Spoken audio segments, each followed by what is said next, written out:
Le curé d'Ars, Jean-Marie Vianney, vers la fin de sa vie, avait une vue qui baissait. Par esprit de pauvreté, il ne voulait surtout pas porter des lunettes qui, à l'époque, étaient réservées aux gens aisés. Pressé de toutes parts, il finit par accepter ces fameuses lunettes. Mais dès qu'il les mit, il s'étonna de voir si bien, et il en tira aussitôt la parabole que voici. L'Esprit Saint est une lumière et une force. C'est lui qui nous fait distinguer le vrai du faux et le bien du mal.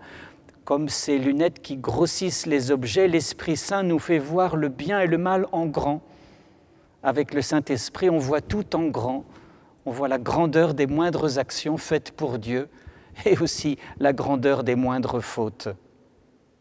Il disait aussi, comme un horloger avec ses lunettes distingue les plus petits rouages d'une montre, avec les lumières du Saint-Esprit, nous distinguons tous les détails de notre pauvre vie.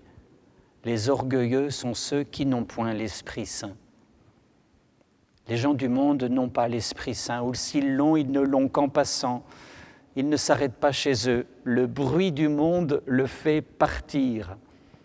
Un chrétien qui est conduit par l'Esprit Saint n'a pas de peine à laisser les biens de ce monde pour courir après les biens du ciel, car il sait faire la différence. L'Esprit scrute le fond de toutes choses, même les profondeurs de Dieu. Sur lui reposera l'Esprit du Seigneur, esprit de sagesse et de discernement, esprit de conseil et de force, esprit de connaissance et de crainte du Seigneur.